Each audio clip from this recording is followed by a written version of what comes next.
ನಮಸ್ಕಾರ, welcome back to my YouTube channel. ಎಲ್ಲರೂ ಹೇಗಿದ್ದೀರಾ? ಇವತ್ತು ಬಂದು ಈವ್ನಿಂಗಿಂದ ಬ್ಲಾಗ್ನ ಸ್ಟಾರ್ಟ್ ಮಾಡ್ತಾ ಇದ್ದೀನಿ. ಟೈಮ್ ಬಂದು ಸುಮಾರು ಆಗಲೇ 5 o'clock ಆಗ್ಬಿಟ್ಟಿದೆ. ಇವಾಗಷ್ಟೇ ಜಸ್ಟ್ ಹುಡುಗರು ಕೂಡ ಸ್ಕೂಲಿಂದ ಬಂದು ಸ್ವಲ್ಪ ಡ್ರೆಸ್ ಎಲ್ಲ ಚೇಂಜ್ ಮಾಡಿ ಮುಖನೆಲ್ಲ ತೊಳ್ಕೊಂಡು ಇವಾಗಷ್ಟೇ ಬಂದಿದ್ದಾರೆ. ಸೊ ಇನ್ನು ಅವ್ರಿಗೂ ಕೂಡ ಏನು ಕೂಡ ಸ್ನ್ಯಾಕ್ಸ್ ಕೊಟ್ಟಿಲ್ಲ ನಾನು. ಏನಾದರೂ ಇವಾಗ ಮಾಡೋಣ ಅಂತ ಅಂದ್ಕೊಂಡೆ. ಸೊ ಅಷ್ಟರಲ್ಲಿ ನಿನ್ನೆಯಿಂದನೂ ಪಿಜ್ಜಾ ಕೇಳ್ತಾಯಿದ್ರು. ಪಿಜ್ಜಾ ಬೇಕೇ ಬೇಕು ಅಂತ. ನಿನ್ನೆ ಟೈಮ್ ಆಗೋಯ್ತು, ಹಾಗಾಗಿ ತರ್ಸೋಕ್ಕಾಗಿರಲಿಲ್ಲ. ಸೊ ಹಾಗಾಗಿ ಇವತ್ತು ಆರ್ಡರ್ ಮಾಡಬೇಕು. ಇವತ್ತು ಬಂದು ಒಂದು ಪಿಜ್ಜಾ ಪಾರ್ಟಿ ಅಂತಲೇ ಹೇಳ್ಬೋದು ಗೈಸ್. ನೋಡೋಣ. ಹಾಗೇನೆ ಇವತ್ತು ಹೇಗೆ ಹೋಗುತ್ತೆ ಏನೋ ಅಂತ ಗೊತ್ತಿಲ್ಲ. ಈವ್ನಿಂಗ್ ಇಂದ ವ್ಲಾಗ್ನ ಸ್ಟಾರ್ಟ್ ಮಾಡ್ತಾ ಇದ್ದೀನಿ. ಪಿಜ್ಜಾ ಪಾರ್ಟಿ ಒಟ್ಟಿನಲ್ಲಿ ಏನಾದರೂ ಸರಿ ವ್ಲಾಗಲ್ಲಿ ಕಾಣಿಸ್ಕೋಬೇಕು ಇವರು ಅಷ್ಟೇನೆ. ಇವಾಗ ಸ್ವಲ್ಪ ಮುಖನೆಲ್ಲ ತೊಳ್ಕೊಂಡವ್ರೆ. ಅವನು ತೊಳ್ದವನೆ ಮುಖನೆಲ್ಲ, ಇವನು ಏನು ತೊಳ್ದಿಲ್ಲ ಇನ್ನು. ನೋಡಿ ಗೈಸ್, ಅದು ಚೆನ್ನಾಗಿ ಕಾಣಿಸ್ತೀನಿ. ಆದರೂ ಚೆನ್ನಾಗಿ ಕಾಣಿಸ್ತಲಂತೆ. ಸೊ ಇವತ್ತು ಒಂಥರ ಮೋಡ ಅನ್ನೋದು ಆ ಥರ ಏನೂ ಇಲ್ಲ, ಚೆನ್ನಾಗೇ ಬೆಳಕಿದೆ, ಒಂದು ಒಳ್ಳೆ ಬಿಸಿಲಿದೆ ಅಂತಲೇ ಹೇಳ್ಬೋದು. ಸೊ ನೋಡೋಣ. ಇವ್ರಿಗೂ ಕೂಡ ಇವಾಗ ತಿನ್ನೋದಕ್ಕೆ ಸ್ವಲ್ಪ ಪಿಜ್ಜಾನೆಲ್ಲ ತರಿಸ್ಕೊಡ್ಬೇಕು, ಆರ್ಡರ್ ಮಾಡಬೇಕು. ನಾನು ಕೂಡ ಡಾಮಿನೋಸಲ್ಲೇ ಆರ್ಡರ್ ಮಾಡಬೇಕು ಪಿಜ್ಜಾನ ಬಂದು. ಸೊ ನೋಡೋಣ. ಹಾಗೆಯೇ ಇನ್ನು ಕಿಚನಿಗೆ ಸ್ವಲ್ಪ ಒಂದು ಲೈಟ್ ತರಿಸ್ಕೊಂಡಿದ್ದೆ, ಲೈಟ್ ಹಾಕೋಣ ಅಂತ ಹೇಳ್ಬಿಟ್ಟು. ತುಂಬ ದಿನದಿಂದ ಅನ್ಕೊತಾ ಇದೆ ಕಿಚನ್ಗೆ ಲೈಟನ್ನ ತರಿಸೋಣ, ಹಾಕೋಣ ಅಂತ ಹೇಳ್ಬಿಟ್ಟು. ಸುಮಾರು ಅದು ಬಂದು ಡೆಲಿವರಿ ಕೊಟ್ಟು ನನಗೆ 1 ವೀಕೇ ಆಗಿದೆ. ಸೊ ಅದನ್ನು ನಾನು ಹಾಕಿಲ್ಲ. ಫ್ರೀಯಾಗಿ ಇರೋ ಟೈಮಲ್ಲಿ ಸ್ವಲ್ಪ ಅದನ್ನೆಲ್ಲ ನಿಧಾನವಾಗಿಯೇ ಫಿಕ್ಸ್ ಮಾಡಬೇಕಲ್ಲ, ಹಾಗಾಗಿ ಇಟ್ಕೊಂಡಿದ್ದೆ ಮಾಡೋಣ ಅಂತ ಹೇಳ್ಬಿಟ್ಟು. ಇನ್ನು ನಾಳೆ ಬಂದು ಇವ್ರಿಗೂ ಕೂಡ ಹಾಲಿಡೇ ಇದೆ. ಇನ್ನು ಇವತ್ತು ಸ್ವಲ್ಪ ಅದನ್ನೆಲ್ಲ ಅಡುಗೆ ಮನೆದು ಏನಿರುತ್ತೆ ಒಂದೊಂದಾಗೇ ಡೆಕೋರೇಟ್ ಮಾಡ್ತಾ ಇದ್ದೀನಿ. ಒಂದೇ ಸಲ ನನಗೆ ಆರ್ಗನೈಸ್ ಮಾಡೋಕ್ಕಾಗಲಿಲ್ಲ. ಒಂದೊಂದಾಗೆ ಮಾಡ್ಕೊಳ್ಳೋಣ ಅಂತ ಹೇಳ್ಬಿಟ್ಟು ಮಾಡ್ತಾ ಇದ್ದೀನಿ. ಸೊ ನೋಡೋಣ. ನಮ್ಮದು ಪುಟ್ಟ ಕಿಚನ್ಗೆ ಅದೊಂದು ಲೈಟ್ ಹಾಕಬೇಕು ಅಂತ ತುಂಬ ದಿನದಿಂದ ಅನ್ಕೊತಾ ಇದೆ, ಹಾಗಾಗಿ ತರಿಸ್ಕೊಂಡಿದ್ದೀನಿ. ಹಾಗೆಯೇ ಒಂದು ಮಲ್ಟಿಪರ್ಪಸಸ್ದು ಸ್ಟೋರೇಜ್ ಬಾಕ್ಸು ಕೂಡ ತರಿಸ್ಕೊಂಡಿದ್ದೆ. ಅದು ಇವತ್ತೇ ನನಗೆ ಡೆಲಿವರಿ ಬರಬೇಕಿತ್ತು. ಸೊ ಇನ್ನೂ ಕೂಡ ಬಂದಿಲ್ಲ ಅದು. ನೋಡೋಣ, ಅದು ಏನಾರು ಬಂದರೆ ಅದನ್ನು ಕೂಡ ನಾನು ನಿಮ್ಮ ಹತ್ರ ಶೇರ್ ಮಾಡ್ತೀನಿ. ಯಾರಿಗಾದರೂ ಯೂಸ್ ಆಗುತ್ತೆ ಮುಂದೆ ತೊಗೊಳೋರಿಗೆ ಅಂತ ಹೇಳ್ಬಿಟ್ಟು ಅಷ್ಟೇ. ತುಂಬ ದಿನದಿಂದ ಅನ್ಕೊತಿದ್ದೆ ಇವೆರಡು ತರಿಸ್ಬೇಕು, ತೊಗೋಬೇಕು ಅಂತ ಹೇಳ್ಬಿಟ್ಟು. ಆಲ್ಮೋಸ್ಟ್ ನನಗೆ ಕಿಚನಲ್ಲಿ ಅಷ್ಟು ಶೆಲ್ಫ್ಗಳಾಗಲಿ ಅಥವಾ ನಮಗೆ ಕಬೋರ್ಡ್ ಆ ಥರ ಏನಿಲ್ಲ, ಹಾಗಾಗಿ ನನಗೆ ಯೂಸ್ ಆಗುತ್ತೆ ಅದು ಅಂತ ಹೇಳ್ಬಿಟ್ಟು ತರಿಸ್ಕೊಂಡಿದ್ದೀನಿ. ಸೊ ನೋಡೋಣ ಗೈಸ್. ಹಾಗೆಯೇ ವಿಡಿಯೋನ ಶುರು ಮಾಡೋಣ. ಹಾಗೆಯೇ ಚಾನಲ್ನ ಯಾರೆಲ್ಲ ಸಬ್ಸ್ಕ್ರೈಬ್ ಮಾಡದೆ ವಿಡಿಯೋ ನೋಡ್ತಿದ್ರೆ ದಯವಿಟ್ಟು ಸಬ್ಸ್ಕ್ರೈಬ್ ಮಾಡಿಕೊಂಡೆ ವಿಡಿಯೋ ನೋಡಿ ನನಗೆ ಹೀಗೆ ಮುಂದೆ ಕೂಡ ಸಪೋರ್ಟ್ ಮಾಡ್ತಾ ಇರಿ ಅಂತ ಹೇಳ್ತಾ, ಸೊ ಬನ್ನಿ ಸ್ಟಾರ್ಟ್ ಮಾಡೋಣ ವಿಡಿಯೋನ. ಈಗ ಇವರಿಬ್ಬರು ನನಗೆ ಹೆಲ್ಪ್ ಮಾಡ್ತಾರಂತೆ ಕಿಚನ್ಗೆ. ಅಲ್ಲಿ ಸ್ವಲ್ಪ ಎಲ್ಲ ಅದೆಲ್ಲ ಲೈಟ್ ಎಲ್ಲ ಅರೇಂಜ್ಮೆಂಟ್ ಮಾಡಬೇಕಲ್ಲ. ಸೊ ಹಾಗೆಯೇ ಡಬಲ್ ಸೈಡ್ ಗಮ್ ಟೇಪ್ ಎಲ್ಲ ತರಿಸ್ಕೊಂಡಿದ್ದೀನಿ. ಅದನ್ನೆಲ್ಲ ಸುತ್ತಲೂ ಅಂಟಿಸ್ಬಿಟ್ಟು ಅದು ಲೈಟ್ ಏನಿದೆ ಅದನ್ನು ಫಿಕ್ಸ್ ಮಾಡೋಣ ಅಂತ ಹೇಳ್ಬಿಟ್ಟು ಕೊನೆಯಲ್ಲಿ ಯಾವ ರೀತಿ ಬರುತ್ತೆ ಅಂತ ನೋಡೋಣ. ತುಂಬ ನನಗಂತೂ ಸಿಕ್ಕಾಪಟ್ಟೆ ಇಷ್ಟ ಆಗಿ ತರಿಸ್ಕೊಂಡಿದ್ದೀನಿ ಅದನ್ನು. ಇವರಿಬ್ಬರು ನನಗೆ ಇವಾಗ ಹೆಲ್ಪ್ ಮಾಡ್ತಾರೆ. ಮಾಡ್ತೀರಾ? Done. Come, let's start the video. ಇನ್ನು ಅದನ್ನೆಲ್ಲ ಮಾಡೋದಕ್ಕಿಂತ ಮುಂಚೆ ಸ್ಕೂಲಿಂದ ಬಂದಿದ್ರಲ್ಲ ಹುಡುಗರು, ಸೊ ಅವ್ರದ್ದು ಬ್ಯಾಗಲ್ಲಿ ಲಂಚ್ ಬ್ಯಾಗಲ್ಲಿರೋ ಬಾಕ್ಸ್ಗಳೆಲ್ಲ ನಾನು ತೆಗೆದಿರಲಿಲ್ಲ. ಆಲ್ಮೋಸ್ಟ್ ನಾನು ಡೈಲಿ ಚೆಕ್ ಮಾಡ್ತಾ ಇರ್ತೀನಿ ಈ ರೀತಿ ಏನಾದರೂ ಸ್ನ್ಯಾಕ್ಸ್ ಬಿಟ್ಟಿದ್ದಾರಾ ಅಥವಾ ಲಂಚ್ ಏನಾದರೂ ಬಿಟ್ಬಿಟ್ಟಿದ್ದಾರಾ ತಿಂದೇನೆ ಅಂತ ಹೇಳ್ಬಿಟ್ಟು. ಆ ಥರ ಆದರೆ ನಿಜ ಬೈತೀನಿ, ಯಾಕೆಂದರೆ ವೇಸ್ಟ್ ಮಾಡೋದು ನನಗೆ ಇಷ್ಟ ಆಗಲ್ಲ ಅಷ್ಟೊಂದು. ತುಂಬ ಕಷ್ಟಪಟ್ಟು ಬೆಳಗ್ಗೆನೇ ಎದ್ದು ಎಲ್ಲ ಪ್ರಿಪೇರ್ ಮಾಡಿ ರೆಡಿ ಮಾಡಿ ಹಾಕ್ಕೊಟ್ಟಿರ್ತೀನಿ. ತಿಂದೆ ಬಂದರೆ ಅದು ವೇಸ್ಟ್ ಆಗುತ್ತೆ ಅಲ್ವಾ, ಹಾಗಾಗಿ ಸ್ವಲ್ಪ ಭಯ ಇರಲಿ ಅಂತ ಹೇಳ್ಬಿಟ್ಟು ಅಲ್ಲಲ್ಲೇ ಚೆಕ್ ಮಾಡಿಬಿಟ್ಟು ಅದನ್ನೆಲ್ಲ ತೊಳೆಯೋದಕ್ಕೆ ಹಾಕ್ಬಿಡ್ತೀನಿ. ಇನ್ನು ಅಡುಗೆ ಮನೇಲಿ ಇರೋ ಪಾತ್ರೆಗಳನ್ನೆಲ್ಲ ತೊಳೆದುಬಿಟ್ರೆ ನನಗೆ ಲೈಟೆಲ್ಲ ಹಾಕೋದಕ್ಕೆ ಸ್ವಲ್ಪ ಈಸಿ ಆಗುತ್ತೆ. ಸಿಂಕಲ್ಲಿ ಪಾತ್ರೆಗಳನ್ನ ಹಾಕಿಬಿಟ್ರೆ ಸ್ವಲ್ಪ ಅನ್ಕಂಫರ್ಟಬಲ್ ಅಂತ ಫೀಲ್ ಆಗ್ತಾ ಇರುತ್ತೆ. ಹಾಗಾಗಿ ಅಡುಗೆ ಮನೆಯೆಲ್ಲ ಫುಲ್ ಕ್ಲೀನ್ ಮಾಡಿಕೊಂಡು ನೆಕ್ಸ್ಟು ಸ್ವಲ್ಪ ಟೆರೆಸ್ ಮೇಲೆ ಸ್ವಲ್ಪ ಬಟ್ಟೆಗಳನ್ನ ಹಾಕಿದ್ದೆ, ಅಂದರೆ ಒಗೆದು ಹೊಣಿ ಹಾಕಿದ್ದೆ ಹಿಂದಿನ ದಿನವೇ. ಸೊ ಅದೆಲ್ಲ ಚೆನ್ನಾಗಿ ಒಣಗಿದೆ, ಹಾಗಾಗಿ ಎತ್ಕೊಂಡ್ಬಂದ್ಬಿಡೋಣ ಒಂದೇ ಸಲ. ಸಾಯಂಕಾಲ ಆಗ್ತಿದೆ ಅಂತ ಹೇಳ್ಬಿಟ್ಟು ಹೋಗಿದ್ದೀನಿ. ಸಾಯಂಕಾಲ ಆಗೋದ್ರೊಳಗಡೆ ಬಟ್ಟೆಗಳನ್ನ ಆಲ್ಮೋಸ್ಟ್ ಎತ್ಕೊಂಡ್ಬಂದ್ಬಿಡಬೇಕು, ಏಕೆಂದರೆ ತುಂಬ ಒಂದು ನೈಟೆಲ್ಲ ಬಿಡಬಾರ್ದು ಅಂತಲೂ ಕೂಡ ಕೆಲವು ಜನ ಹೇಳ್ತಾರೆ. ಹಾಗೆಯೇ ಸಂಜೆ ಟೈಮಲ್ಲಿ ಮುಸ್ಸಂಜೆ ಟೈಮಲ್ಲೂ ಕೂಡ ಬಟ್ಟೆಗಳನ್ನ ಒಗೆದು ಒಣಗಿ ಹಾಕ್ಬಾರ್ದು ಅಂತಲೂ ಕೂಡ ಹೇಳ್ತಾರೆ. ಸೊ ಇದೆಷ್ಟು ಸರಿ ಎಷ್ಟು ಇದು ಅಂತ ಗೊತ್ತಿಲ್ಲ. ಬಟ್ ಏನಪ್ಪ ಅಂದರೆ ನಾವು ನೈಟು ಬಟ್ಟೆಗಳನ್ನ ಎತ್ಕೊಬರೋದ್ರಿಂದ ಅಥವಾ ನೈಟು ಬಟ್ಟೆಗಳನ್ನ ಒಣಗಿ ಹಾಕೋದ್ರಿಂದ ನೆಗೆಟಿವ್ ಎನರ್ಜಿ ಅನ್ನೋದು ತುಂಬಾ ಬಟ್ಟೆಗಳಿಗೆ ಬೇಗ ಅಟ್ರಾಕ್ಟ್ ಆಗುತ್ತೆ ಅಂತ ತುಂಬ ಜನ ಹೇಳ್ತಾರೆ. ಇನ್ನು ಬಟ್ಟೆಗಳನ್ನೆಲ್ಲ ಸ್ವಲ್ಪ ನಾನು ಟೆರೆಸ್ ಮೇಲೆ ಫುಲ್ ಹಾಕಿರಲಿಲ್ಲ, ಸ್ವಲ್ಪ ಕೆಳಗಡೆನೇ ಹಾಕ್ಕೊಂಡಿದ್ದೆ. ಸ್ವಲ್ಪ ಏನಂದರೆ ಇವಾಗೆಲ್ಲ ಡೈಲಿ ಮಳೆ ಬರ್ತಿರುತ್ತಲ್ಲ, ಬೇಗನೆ ನೆಂದೋಗ್ಬಿಡುತ್ತೆ. ನಾವು ಮನೆ ಒಳಗಡೆ ಇರ್ತೀವಲ್ಲ, ಸೊ ಯಾವಾಗ ಮಳೆ ಬರುತ್ತೆ ಯಾವಾಗ ಮಳೆ ನಿಲ್ಲುತ್ತೆ ಅಂತ ಗೊತ್ತಾಗಲ್ಲ. ಇವಾಗಿನ ವೆದರಲ್ಲಿ ಬಟ್ಟೆ ಒಣಗಿಸೋದು ಅಂದರೆ ತುಂಬಾ ಕಷ್ಟ. ಹಾಗಾಗಿ ಆದಷ್ಟು ಮಳೆ ಬೀಳದಿರೋ ಕಡೆನೇ ಕೆಳಗಡೆನೇ ಹಾಕ್ಕೊಂಡಿದ್ದೆ. ಸೊ ಅದನ್ನೆಲ್ಲ ಎತ್ಕೊಂಬರೋಣ. ಹಂಗೇನೆ ಹುಡುಗರು ಸ್ವಲ್ಪ ಒಂದು ಅರ್ಧ ಗಂಟೆನಾದ್ರೂ ಫ್ರೀಯಾಗಿ ಆಟ ಆಡಲಿ ಅಂತ ಹೇಳ್ಬಿಟ್ಟು ಕರ್ಕೊಂಡು ಹೋಗಿದ್ದೀನಿ.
ಇನ್ನು ಸ್ವಲ್ಪ ಲೈಟನ್ನೆಲ್ಲ ಫಿಕ್ಸ್ ಮಾಡೋಣ ಅಂತ ಹೇಳ್ಬಿಟ್ಟು ಕಿಚನಲ್ಲಿ ಆಲ್ಮೋಸ್ಟ್ ಡೀಪ್ ಕ್ಲೀನ್ ಅಂತ ಇವಾಗ ಒಂದು 3-4 ಡೇಸ್ ಹಿಂದೆ ಎಲ್ಲ ನಾನು ಫುಲ್ ಮಾಡ್ಕೊಂಡಿದ್ದೀನಿ ಕಂಪ್ಲೀಟಾಗಿ.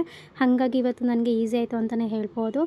ಅದೆಲ್ಲ ಏನಿದೆ ನಮ್ಮದು ಫುಲ್ಲು ಮೇಲ್ಗಡೆ ಏನು ಬರುತ್ತೆ ಶೆಲ್ಫಿಂದ ಕೆಳಗಡೆ, ಸೊ ಆ ಲೈನ್ಗೆ ನಾನು ಫುಲ್ಲು ರೌಂಡ್ ಶೇಪಲ್ಲಿ ನಾನು ಹಾಕೋಣ ಅಂತ ಹೇಳ್ಬಿಟ್ಟು ಫಿಕ್ಸ್ ಮಾಡೋಣ ಅಂತ ಹೇಳ್ಬಿಟ್ಟು ಅಂದ್ಕೊಂಡಿದ್ದೀನಿ. ಸೊ ಅಷ್ಟು ಲೆಂತಿ ಬರುತ್ತೆ ಅದು ಸ್ಟ್ರಿಪ್ ಲೈಟ್ಸು, ಹಾಗಾಗಿ ತುಂಬ ಚೆನ್ನಾಗಿ ಕಾಣಿಸುತ್ತೆ ಆ ಥರ ಮೇಲ್ಗಡೆ ಹಾಕಿದಾಗ. ಆಲ್ಮೋಸ್ಟ್ ಅದ್ರ ಬೆಳಕೆಲ್ಲ ನಮಗೆ ಕಿಚನಿಗೆಲ್ಲ ಫುಲ್ ಬರುತ್ತೆ ಮತ್ತು ನನಗೆ ತುಂಬಾ ಒಂದು ಚೆನ್ನಾಗಿ ಕಾಣಿಸುತ್ತೆ ಅಂತ ಹೇಳ್ಬಿಟ್ಟು ಅಂದ್ಕೊಂಡಿದ್ದೀನಿ. ಹಾಗಾಗಿ ಫುಲ್ ಅವತ್ತೇನೆಲ್ಲ ಕ್ಲೀನ್ ಮಾಡಿದ್ನಲ್ಲ, ಇವತ್ತು ಇನ್ನೊಂದು ಸಲ ಚೆನ್ನಾಗಿ ಸ್ವಲ್ಪ ಬಟ್ಟೆನೆಲ್ಲ ತೇವ ಮಾಡ್ಕೊಂಡು ಒರೆಸ್ಕೊಂಬಿಡೋಣ. ಮತ್ತು ಕ್ಲೀನ್ ಮಾಡೋಕ್ಕಾಗಲ್ಲ ಅದನ್ನು ಫಿಕ್ಸ್ ಮಾಡಿದ್ಮೇಲೆ ಅಂತ ಹೇಳ್ಬಿಟ್ಟು ಕ್ಲೀನಾಗೆಲ್ಲ ಮತ್ತೆ ಇನ್ನೊಂದು ಸಲ ಒರೆಸ್ಕೊತಾ ಇದ್ದೀನಿ. ಏನು ಗೊತ್ತಾ ಗೈಸ್, ಇದನ್ನು ಆಲ್ಮೋಸ್ಟು ಒಂದು 10 ನಿಮಿಷ ಇಲ್ಲ ಒಂದು 1/4 ಗಂಟೆ ನಮಗೆ ಟೈಮ್ ಹಿಡಿಯುತ್ತೆ, ಬೇಗನೆ ಆಗೋಗ್ಬಿಡುತ್ತೆ, ಅಂಟಿಸ್ಕೊಂಡ್ಬಿಡ್ಬೋದು ಅಂತ ಅಂದ್ಕೊಂಡೆ. ಎಷ್ಟು ಸಿಕ್ಕಾಪಟ್ಟೆ ಟೈಮ್ ಹಿಡಿತು, 1 ಅವರ್ ಹಿಡಿತು ಅಂತಲೇ ಹೇಳ್ಬೋದು. ಫಸ್ಟ್ ಏನಿದೆ ಅದನ್ನೆಲ್ಲ ಕ್ಲೀನ್ ಮಾಡಿಕೊಂಡು ಮತ್ತು ಡಬಲ್ ಸೈಡ್ ಗಮ್ ಟೇಪ್ ಏನಿದೆ ಅದನ್ನೆಲ್ಲ ಸುತ್ತಲೂ ನನಗೆ ಯಾವ ಕಡೆಯಿಂದ ಬೇಕು ಹಾಗೆಯೇ ಎಲ್ಲಿ ತನಕ ಅದು ನಮಗೆ ಲೆವೆಲ್ಗೆ ಬರುತ್ತೆ ಅಂತ ಹೇಳಿ ಅಲ್ಲಿ ತನಕ ಹಿಡ್ಕೊಂಡು ಡಬಲ್ ಸೈಡ್ ಗಮ್ ಟೇಪ್ ಏನಿದೆ ಎಲ್ಲನೂ ಅಂಟಿಸಿದ್ದಾಯಿತು. ಹಾಗೆಯೇ ಹಿಂದೆಗಡೆ ಮತ್ತು ಅದನ್ನು ಸ್ವಲ್ಪನೇ ಬಿಡಿಸ್ತಾ ಸ್ಟ್ರಿಪ್ ಲೈಟ್ಸ್ ಏನಿದೆ ಅದನ್ನು ಕೂಡ ಫಿಕ್ಸ್ ಮಾಡ್ತಾನೆ ಬರಬೇಕು. ಇಬ್ಬರು ಬೇಕೇ ಬೇಕು ಇದಕ್ಕೇ, ಒಬ್ಬರಂತೂ ಮಾಡೋದಕ್ಕಾಗಲ್ಲ. ಅದು ಏನಾಗುತ್ತೆ ಗಮ್ ಸ್ವಲ್ಪ ಚೆನ್ನಾಗಿ ಅಂಟುವಾಗಲೇ ಬೇಗನೆ ಅಂಟಿಸ್ಕೊಂಡ್ಬಿಟ್ರೆ ಈಸಿ ಆಗುತ್ತೆ. ಮತ್ತು ಬಿಚ್ಚೋದು ತೆಗೆಯೋದು ಆ ರೀತಿ ನಮಗೆ ಮಾಡೋಕ್ಕಾಗಲ್ಲ. ಅಂಟಿಸುವಾಗಲೇ ಒಂದೇ ಸತಿ ಕ್ಲೀನಾಗೆ ಕರೆಕ್ಟಾಗಿ ಅಂಟಿಸ್ಕೊಂಡ್ರೆ ಬೆಟರ್ ಅಂತ ಹೇಳ್ಬೋದು ನನ್ನ ಪ್ರಕಾರ. ಹಾಗಾಗಿ ರಿಷು ಮತ್ತು ಮೋಕ್ಷಿ ನನಗೆ ಹೆಲ್ಪ್ ಮಾಡ್ತಾಯಿದ್ರು ಪಕ್ಕದಲ್ಲೇ. ಸ್ವಲ್ಪ ರಿಷು ನನಗೆ ಈ ಥರದ್ರಲ್ಲೆಲ್ಲ ಹೆಲ್ಪ್ ಮಾಡ್ತಿರ್ತಾನೆ. ಅವ್ನಿಗೆ ಈ ಥರ ಎಲ್ಲ ಸ್ವಲ್ಪ ಇಷ್ಟ ಆಗುತ್ತೆ. ಸ್ವಲ್ಪ ಹೊಸ್ದಾಗಿ ಏನಾದರೂ ನಾನು ಮನೇಲಿ ಮಾಡ್ತೀನಿ ಅನ್ನೋ ಥರ ಈ ಥರ ಆದಾಗ ಅವ್ನಿಗೆ ಕೂಡ ತುಂಬಾ ಇಷ್ಟ, ಹಾಗಾಗಿ ಹೆಲ್ಪ್ ಮಾಡ್ತಿದ್ದಾನೆ. ಇನ್ನು ಹಾಗೆಯೇ ಸ್ಟ್ರಿಪ್ ಲೈಟ್ಸು ಕೂಡ ತೊಗೊಂಡಿದ್ದೀನಿ ಹಾಕೋಣ ಅಂತ. ಹಾಗೆಯೇ ಒಂದು ಸತ ತೋರಿಸ್ಬಿಡೋಣ ಅಂತ ಯಾವ ರೀತಿ ಇರುತ್ತೆ ಅಂತ. ಕೆಲವ್ರು ನೋಡಿರಲ್ವಲ್ಲ, ಹಾಗಾಗಿ ತೋರಿಸೋಣ ಅಂತ ಅಂದ್ಕೊಂಡಿದ್ದೀನಿ. ತುಂಬ ಚೆನ್ನಾಗಿರುತ್ತೆ. ಈಗ ಸ್ವಲ್ಪ ಹೋಟೆಲ್ಗಳಲ್ಲಿ ಅಥವಾ ರೋಡ್ ಸೈಡ್ಗಳು ಯಾವುದಾದ್ರೂ ಒಂದು ಸ್ಟಾಲ್ ಆ ಥರ ಎಲ್ಲ ಇರುತ್ತಲ್ಲ, ಅದರಲ್ಲೆಲ್ಲ ಸ್ವಲ್ಪ ಹಾಕ್ಕೊಂಡಿರ್ತಾರೆ ಈ ಥರ. ಇವಾಗಂತೂ ಟ್ರೆಂಡಿ ಅಂತಲೇ ಹೇಳ್ಬೋದು ಈ ಲೈಟ್ಸ್ ಬಂದು. ಸೊ ತುಂಬ ಚೆನ್ನಾಗಿ ಕಾಣಿಸುತ್ತೆ. ಕೊನೆಯಲ್ಲೊಂದು ಫೈನಲಾಗೆ ಒಂದು ಒಳ್ಳೆ ಲುಕ್ ಕೊಡುತ್ತೆ ಅಂತಲೇ ಹೇಳ್ಬೋದು. ಹಾಗಾಗಿ ಫಿಕ್ಸ್ ಮಾಡ್ತಾಯಿದ್ದೀನಿ. ನನಗೆ ಈ ರೀತಿ ಎಲ್ಲ ಸ್ವಲ್ಪ ಏನಾದರೂ ಹೊಸ್ದಾಗಿ ಆರ್ಗನೈಸ್ ಮಾಡಬೇಕು ಅಂತ ತುಂಬ ಸಿಕ್ಕಾಪಟ್ಟೆ ಇಷ್ಟ ಆಗ್ತಾ ಇರುತ್ತೆ. ಹಾಗಾಗಿ ತರಿಸ್ಕೊಂಡಿದ್ದೀನಿ. ನಾನು ಇದನ್ನು ಆನ್ಲೈನಲ್ಲೇ ತರಿಸ್ಕೊಂಡಿರುವಂಥದ್ದು. ತುಂಬ ಚೆನ್ನಾಗಿದೆ ಕ್ವಾಲಿಟಿ ಬಂದು ಅಂತಲೇ ಹೇಳ್ಬೋದು. ಹಾಗೆ ಒಂದೊಳ್ಳೆ ಫೈನಲಾಗಿ ಒಂದೊಳ್ಳೆ ಲುಕ್ ಕೊಡುತ್ತೆ ಅಂತಲೇ ಹೇಳ್ಬೋದು. ನಮ್ಮದು ಕಿಚನಲ್ಲಿ ಸ್ವಲ್ಪ ನೋಡ್ತಿರ್ಬೋದು, ಎಲ್ಲೂ ಕೂಡ ನಮಗೆ ಒಂದು ಶೆಲ್ಫು ಕೂಡ ಹಾಕಿಲ್ಲ, ಅಂದರೆ ಶೆಲ್ಫೇ ಇಲ್ಲ. ಮತ್ತು ಏನಿರುತ್ತೆ ಕಬೋರ್ಡ್ಸ್ ಎಲ್ಲ ಅದು ಕೂಡ ನಮಗೆ ಇಲ್ಲ ಕಿಚನಲ್ಲಿ. ತುಂಬ ಸಿಂಪಲಾಗಿರುವಂಥ ಮನೆಯೇ ನಮ್ಮದು. ಸೊ ಹಾಗಾಗಿ ಸಿಂಪಲಾಗಿರುವಂಥ ಕಿಚನ್ಗೆ ಇನ್ನೊಂದು ಸ್ವಲ್ಪ ಲುಕ್ ಕೊಡೋಣ ಅಂತ ಹೇಳ್ಬಿಟ್ಟು ಹಾಕ್ತಾಯಿದ್ದೀನಿ ಅಷ್ಟೇ. ನಾನು ಅನಾವಶ್ಯಕವಾಗಿ ಯೂಸ್ ಆಗದೇ ಇರುವಂಥವು ಅಥವಾ ವೇಸ್ಟ್ ಆಗುವಂಥವು ಆ ಥರ ಎಲ್ಲ ತರಿಸೋದಕ್ಕೆ ಹೋಗೋದೇ ಇಲ್ಲ. ಫಸ್ಟ್ ಆಫ್ ಆಲ್ ನನಗೆ ಯಾವುದು ಚೆನ್ನಾಗಿ ಕಾಣಿಸುತ್ತೆ ಅಂತ ಅನಿಸುತ್ತೋ ಅಥವಾ ಸ್ವಲ್ಪ ಇನ್ನೊಂದು ಲುಕ್ ಕೊಡ್ಬೋದು ಅಂತ ಅನ್ನಿಸಿದಾಗ, ನನಗೆ ಯೂಸ್ ಆಗುತ್ತೆ ಮುಂದೆನೂ ಕೂಡ ಅದು ಅಂತ ಅಂದಾಗ ಮಾತ್ರ ನಾನು ಈ ರೀತಿ ಇನ್ವೆಸ್ಟ್ ಮಾಡ್ತೀನಿ ಅಷ್ಟೇ. ಬಟ್ ಅದನ್ನು ಬಿಟ್ಟು ಬೇರೆ ಇನ್ನೇನಿಲ್ಲ. ಹಾಗೆಯೇ ಎಲ್ಲರಿಗೂ ಅಷ್ಟೇ ಆಲ್ಮೋಸ್ಟು ಮನೇನ ತುಂಬ ಚೆನ್ನಾಗಿ ಇಟ್ಕೊಬೇಕು ಅಂತ ಆಸೆ ಇರುತ್ತೆ. ಎಷ್ಟೇ ಚಿಕ್ಕ ಮನೆ ಆದ್ರೂ, ಅದರಲ್ಲೂ ಬಾಡಿಗೆ ಮನೆಗಳಲ್ಲಂತೂ ನಮ್ಮ ಇಷ್ಟದ ಪ್ರಕಾರ ಯಾವ ಮನೆಯೂ ಇರೋದಿಲ್ಲ, ಅವರಿಷ್ಟದ ಪ್ರಕಾರನೇ ಕಟ್ಟಿರುವಂಥದ್ದಲ್ವ. ಹಾಗಾಗಿ ಸ್ವಲ್ಪ ನಾವಿರೋ ತನಕ ನಾವು ಚೆನ್ನಾಗಿ ಮನೇನ ಇಟ್ಕೋಬೇಕು ಅನ್ನೋದು ಅಷ್ಟೇ ನನ್ನ ಮೈಂಡಲ್ಲಿರುವಂಥದ್ದು. ಇನ್ನು ಫೈನಲಿ ಕೊನೆಗೂ ಸ್ಟ್ರಿಪ್ ಲೈಟ್ಸ್ ಏನಿದೆ ಫುಲ್ಲು ಎಲ್ಲ ಫಿಕ್ಸ್ ಮಾಡಿದ್ದಾಯಿತು. ಹಾಗೆಯೇ ಇನ್ನು ಲುಕ್ ಯಾವ ರೀತಿ ಬರುತ್ತೆ ಅಂತ ನಾನು ನಿಮಗೆ ತೋರಿಸ್ತೀನಿ ಮುಂದೆನೇ.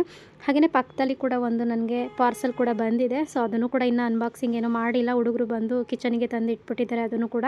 ಸೊ ನೋಡೋಣ, ಇದೇ ವಿಡಿಯೋದಲ್ಲಿ ಕೊನೆಯಲ್ಲಿ ನಾನು ಅದನ್ನು ಕೂಡ ಅನ್ಬಾಕ್ಸಿಂಗ್ ಮಾಡ್ತೀನಿ. ಇನ್ನು ಎಲ್ಲನೂ ಕೂಡ ಫಿಕ್ಸ್ ಮಾಡಿಬಿಟ್ಟು ಇನ್ನೊಂದು ಸತ ಚೆಕ್ ಮಾಡ್ಕೊತಾ ಇದ್ದೀನಿ, ಕರೆಕ್ಟಾಗಿ ಸ್ಟ್ರೈಟಾಗಿ ಬಂದಿದೆಯಾ ಏನು ಎತ್ತ ಅಂತ ಹೇಳಿಬಿಟ್ಟು. ಲೈಟ್ಸ್ ಆಲ್ಮೋಸ್ಟ್ ಇದು ನಾವು ಆನ್ ಮಾಡಿದಾಗ ಒಂದೇ ಸಮವಾಗೆ ಕಾಣಬೇಕು, ಸ್ವಲ್ಪ ಏರುಪೇರು ಅಂಟಿಸ್ಬಿಟ್ಟಾಗ ಹಂಗೇ ಕಾಣಿಸುತ್ತೆ, ಚೆನ್ನಾಗಿ ಕಾಣಲ್ಲ.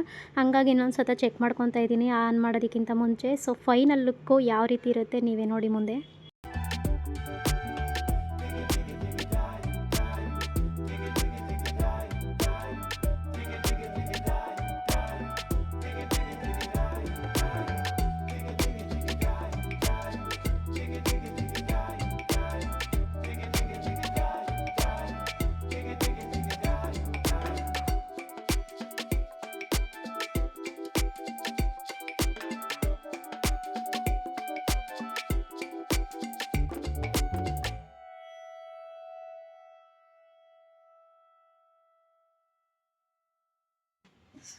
ಗೈಸ್ ಸಿಕ್ಕಾಪಟ್ಟೆ ಸುಸ್ತಾಗ್ಬಿಡ್ತಿದ್ದೆ ಮಾಡೋಷ್ಟರಲ್ಲಂತೂ.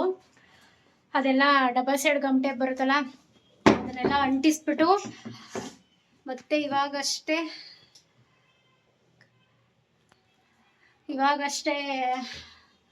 ಹಾಕಿದ್ದೀವಿ ಇದನ್ನ ಲೈಟನ್ನ. ಗೈಸ್ ಲೈಟ್ ಆನ್ ಮಾಡಿದ್ಮೇಲೆ ಈ ರೀತಿ ಕಾಣಿಸ್ತಿದೆ. ಒಂದು ಒಳ್ಳೆ ಲುಕ್ಕಲ್ಲಂತೂ ಬಂದಿದೆ. ತುಂಬ ಸಖತ್ತಾಗಿ ಕಾಣಿಸ್ತಾ ಇತ್ತು. ಬೆಳಕಂತೂ ಹೆವಿ ಬೆಳಕಿದೆ ಅಂತಲೇ ಹೇಳ್ಬೋದು. ಇದನ್ನು ನಾವು ನಾರ್ಮಲ್ ಲೈಟ್ ಏನಿರುತ್ತೆ ಅದನ್ನು ಆಫ್ ಮಾಡಿಬಿಟ್ಟು ಬರೀ ಇದೇ ಲೈಟನ್ನು ಆನ್ ಮಾಡಿಕೊಂಡು ನಾವು ಅಡುಗೆನೆಲ್ಲ ಮಾಡ್ಕೊಬೋದು. ಅಷ್ಟು ಬೆಳಕು ಬರುತ್ತೆ. ಸೊ ತುಂಬ ಚೆನ್ನಾಗಿದೆ. ಹಾಗೆಯೇ ಇದು ಬಂದು ವಾಟರ್ ಪ್ರೂಫು. ಆರಾಮಾಗಿ ನಾವು ಕ್ಲೀನ್ ಮಾಡ್ಕೊಬೋದು. ಇಲ್ಲಿ ಟಾಪ್ ಕೌಂಟ್ರ್ ಏನಿರುತ್ತೆ ಅಲ್ಲೆಲ್ಲ ಅಡುಗೆ ಮಾಡ್ತಿರ್ತೀವಲ್ಲ, ಸೊ ಅಲ್ಲೆಲ್ಲ ಟೈಲ್ಸಿಂದ ಏನಿರುತ್ತೆ ಮೇಲ್ಗಡೆ ಎಲ್ಲ ಚೆನ್ನಾಗಿ ನಾವು ನೀರಿಂದನೇ ಸ್ವಲ್ಪ ಎಲ್ಲ ಕ್ಲೀನ್ ಮಾಡ್ಕೊಬೋದು.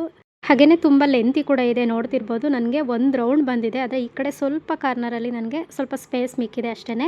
ಅಲ್ಲಿಗೇನು ಬೇಕಿರಲಿಲ್ಲ. ಸ್ವಿಚ್ ಬೋರ್ಡ್ ಎಲ್ಲಿದೆ ಅಲ್ಲಿಗೆ ನನಗೆ ಬೇಕಿತ್ತು. ಸೊ ಅಲ್ಲಿಂದ ನಾನು ಫಿಕ್ಸ್ ಮಾಡಿದ್ದೀನಲ್ಲ, ಒಂದು ರೌಂಡ್ ಬಂದಿದೆ ನನಗೆ. ಸದ್ಯಕ್ಕೆ ಸಾಕು. ಒಂದೊಳ್ಳೆ ಬೆಳಕಂತೂ ತುಂಬ ಚೆನ್ನಾಗಿ ಕಾಣಿಸ್ತಿದೆ ಅಂತಲೇ ಹೇಳ್ಬೋದು.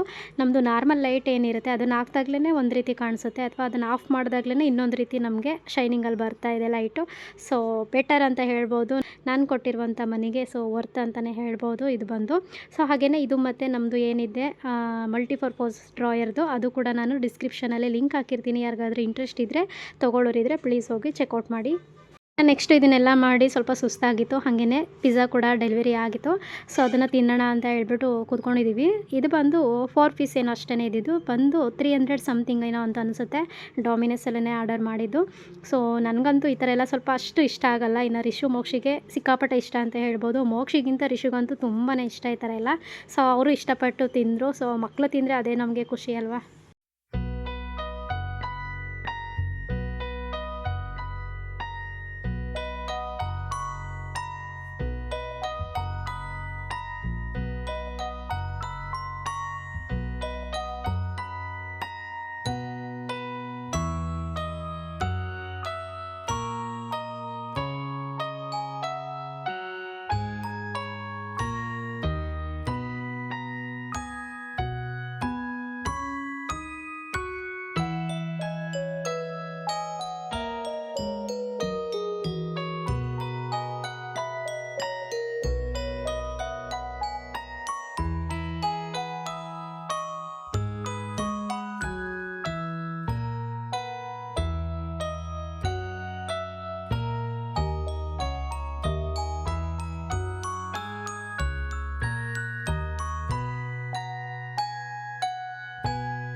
ಇನ್ನು ನೆಕ್ಸ್ಟು ಪಾರ್ಸೆಲ್ನು ಕೂಡ ಸ್ವಲ್ಪ ಅನ್ಬಾಕ್ಸಿಂಗ್ ಮಾಡ್ತಾಯಿದ್ದೀನಿ. ಇದು ಬಂದು 6 ಕಂಪಾರ್ಟ್ಸ್ಮೆಂಟ್ ಇರೋ ಡ್ರಾಯರ್ ಬಂದು, ಇದು ಬಂದು ಪ್ಲಾಸ್ಟಿಕ್ ಆಗಿರುತ್ತೆ ಮೆಟೀರಿಯಲು. ತುಂಬ ಚೆನ್ನಾಗಿದೆ ಸ್ಟೋರೇಜ್ಗೆ, ಅಥವಾ ನಾವೇನಾದ್ರೂ ಬುಕ್ಸ್ಗಾಗಿರ್ಬೋದು ಅಥವಾ ಕಿಚನಲ್ಲಿ ಇಟ್ಕೊಬೋದು. ತುಂಬ ಹೆಲ್ಪ್ ಆಗುತ್ತೆ ಅಂತಲೇ ಹೇಳ್ಬೋದು. ನೋಡೋಣ ಇದನ್ನು ಎಲ್ಲಿಡ್ತೀನಿ ಏನು ಅಂತ ಇನ್ನೂ ಪ್ಲ್ಯಾನಿಂಗ್ ಇಲ್ಲ. ಸೊ ತೆಗೆಯೋದು ಹಾಕೋದು ಕೂಡ ತುಂಬಾ ಈಸಿ, ಫಿಕ್ಸ್ ಮಾಡೋದು ಕೂಡ ತುಂಬಾ ಈಸಿ, ಹಾಗೆಯೇ ಕ್ಲೀನಿಂಗು ಕೂಡ ತುಂಬ ಈಸಿ ಅಂತಲೇ ಹೇಳ್ಬೋದು. ಕ್ವಾಲಿಟಿ ಬಂದು ತುಂಬಾ ಚೆನ್ನಾಗಿದೆ. ಪ್ರೈಸ್ ಕೂಡ ಏನು ತುಂಬ ಜಾಸ್ತಿನೂ ಇಲ್ಲ ಇದು ಬಂದು. ಸೊ ಯೂಸ್ ಆಗುತ್ತೆ ಮಕ್ಕಳಿರೋ ಮನೆಗಳಲ್ಲಿ. ಸ್ವಲ್ಪ ಏನಾದರೂ ಅವ್ರದ್ದು ಏನಾದ್ರೂ ಐಟಮ್ಸ್ಗಳು, ಬುಕ್ಸ್ಗಳು ಈ ರೀತಿ ಎಲ್ಲ ಸ್ವಲ್ಪ ಇಟ್ಕೊಳ್ಳೋದಕ್ಕೆ ತುಂಬ ಯೂಸ್ ಆಗುತ್ತೆ ಅಂತಲೇ ಹೇಳ್ಬೋದು. ಇಲ್ಲ ಅಂದರೆ ಡ್ರೆಸ್ಸಿಂಗ್ ಟೇಬಲ್ ಹತ್ರನೂ ಕೂಡ ನಾವು ಇದನ್ನು ಆರ್ಗನೈಸ್ ಮಾಡ್ಕೊಬೋದು. ಸ್ವಲ್ಪ ನಮ್ಮದೆಲ್ಲ ಮೇಕಪ್ ಪ್ರಾಡಕ್ಟ್ಗಳು ಅದು ಇದು ಎಲ್ಲ ಇರುತ್ತಲ್ಲ, ಸೊ ಅದನ್ನೆಲ್ಲ ಸ್ವಲ್ಪ ನಾವು ಇದನ್ನು ಆರ್ಗನೈಸ್ ಮಾಡಿ ಇಟ್ಕೊಬೋದು ಇದರಲ್ಲಿ. ಹಾಗೆಯೇ ಕಿಚನಲ್ಲಿ ಇಟ್ಕೊತೀವಿ ಅಂತ ಹೇಳಿದ್ರೆ ನಮ್ದು ಏನಾದರೂ ಗ್ರೋಸರೀಸು ಆ ಥರ ಎಲ್ಲ ಸ್ವಲ್ಪ ಉಳಿದಿರೋದು ಆ ಥರ ಎಲ್ಲ ಇದ್ದಾಗ ಇದರಲ್ಲಿ ಆರಾಮಾಗಿ ನಾವು ಸ್ಟೋರೇಜ್ ಮಾಡ್ಕೊಬೋದು. ನಾನು ಅದೇ ಒಂದು ಐಡಿಯಾದಲ್ಲೇ ತರಿಸ್ಕೊಂಡಿದ್ದೀನಿ, ಕಿಚನಲ್ಲಿ ಇಟ್ಕೊಳ್ಳೋಣ ಅಂತ ಹೇಳ್ಬಿಟ್ಟು. ಸೊ ನೋಡೋಣ ಎಲ್ಲಿಡ್ತೀನಿ ಏನೋ ಅಂತ ಹೇಳ್ಬಿಟ್ಟು ನಾನು ನಿಮಗೆ ಮುಂದೆ ತೋರಿಸ್ತೀನಿ. ಸದ್ಯಕ್ಕೆ ಇದನ್ನೇನು ನಾನು ನೀಟಾಗಿನ್ನ ಏನು ಕ್ಲೀನ್ ಮಾಡಿಲ್ಲ. ಸದ್ಯಕ್ಕೆ ನಿಮಗೆ ತೋರಿಸೋಣ ಅಂತ ಹೇಳ್ಬಿಟ್ಟು ಯಾವ ರೀತಿ ಫಿಕ್ಸ್ ಮಾಡೋದು ಏನು ಅಂತ ಹೇಳ್ಬಿಟ್ಟು ಜಸ್ಟ್ ತೋರಿಸ್ತಾ ಇದ್ದೀನಿ. ನೆಕ್ಸ್ಟ್ ಇದನ್ನೆಲ್ಲ ವಾಶ್ ಮಾಡಿ ಕ್ಲೀನ್ ಮಾಡಿ ನಾನು ಆರ್ಗನೈಸ್ ಮಾಡ್ಕೊತೀನಿ. ಇನ್ನು ಇವರಿಬ್ಬರಂತೂ ನಾನೇ ಮಾಡ್ತೀನಿ ಅಂತ ಹೇಳ್ಬಿಟ್ಟು ಅವರೇನೆ ಫಿಕ್ಸ್ ಮಾಡಿ ಕೊನೆಗೂ ಅವರೇನೆ ಎಲ್ಲನೂ ಸೇರಿಸ್ತಿದ್ದಾರೆ. ಹಾಗೆಯೇ ರಿಷು ಫಿಕ್ಸ್ ಮಾಡ್ತಿದ್ದಾನಲ್ಲ, ಈ ಕಂಪಾರ್ಟ್ಸ್ಮೆಂಟ್ ಏನಿದೆ ತುಂಬ ಒಂದು ಒಳ್ಳೆ ಕ್ವಾಲಿಟಿ ಇದೆ, ತುಂಬ ಅಗಲವಾಗಿದೆ. ಸ್ಟೋರೇಜ್ ಆರಾಮಾಗಿ ನಾವು ಸ್ವಲ್ಪ ಜಾಸ್ತಿನೇ ಮಾಡ್ಕೊಬೋದು. ಮತ್ತು ಇದು ಬಂದು ಮಲ್ಟಿ ಕಲರ್ ಕೂಡ ಸಿಗುತ್ತೆ ನಮಗೆ, ಬೇರೆ ಬೇರೆ ಕಲರ್ಗಳಲ್ಲಿ ಸಿಗುತ್ತೆ. ಸದ್ಯಕ್ಕೆ ನಾನು ಈ ರೀತಿ ವೈಟಲ್ಲೇ ಇರಲಿ ಅಂತ ಹೇಳ್ಬಿಟ್ಟು ತರಿಸ್ಕೊಂಡಿದ್ದೀನಿ. ಇನ್ನು ಇದನ್ನೆಲ್ಲ ಸ್ವಲ್ಪ ಫಿಕ್ಸ್ ಮಾಡ್ತೀನಿ ಅಂತ ಹೇಳಿ ಅಣ್ಣ ತಮ್ಮ ಇಬ್ಬರು ನಿಂತ್ಕೊಂಡಿದ್ರು. ಸೊ ಅವ್ರ ಕೈಲಿ ಆಗಿಲ್ಲ. ಅದು ಏನಾಗುತ್ತೆ ಕಂಪಾರ್ಟ್ಸ್ಮೆಂಟ್ ಒಳಗಡೆ ಹಾಕಿ ಎಳೆಯುವಾಗ ಅದು ಫಿಕ್ಸ್ ಆಗ್ತಾ ಇರಲಿಲ್ಲ. ಸ್ವಲ್ಪ ಉಲ್ಟಂಪಲ್ಟ ಆ ರೀತಿ ಎಲ್ಲ ಮಾಡಿಬಿಟ್ಟಿದ್ರು. ಸೊ ಹಾಗಾಗಿ ಮತ್ತೆ ನಾನೇ ಹೊಸ್ದಾಗಿಲ್ಲನು ಫಿಕ್ಸ್ ಮಾಡೋಣ ಅಂತ ಹೇಳ್ಬಿಟ್ಟು ನಾನೇ ಬಂದಿದ್ದೀನಿ. ಇದು ಅಷ್ಟೇ ಗೈಸ್, ತುಂಬಾ ಚೆನ್ನಾಗಿದೆ. ನನಗಂತೂ ಇವೆರಡು ಪ್ರಾಡಕ್ಟ್ಗಳು ತುಂಬ ಇಷ್ಟ ಆಯಿತು ಅಂತಲೇ ಹೇಳ್ಬೋದು. ಸೊ ಇವೆರಡನ್ನೂ ಕೂಡ ನಾನು ಡಿಸ್ಕ್ರಿಪ್ಷನಲ್ಲಿ ಲಿಂಕ್ ಹಾಕಿರ್ತೀನಿ, ಬೇಕು ಅಂದರೆ ಹೋಗಿ ಚೆಕ್ ಮಾಡಿ.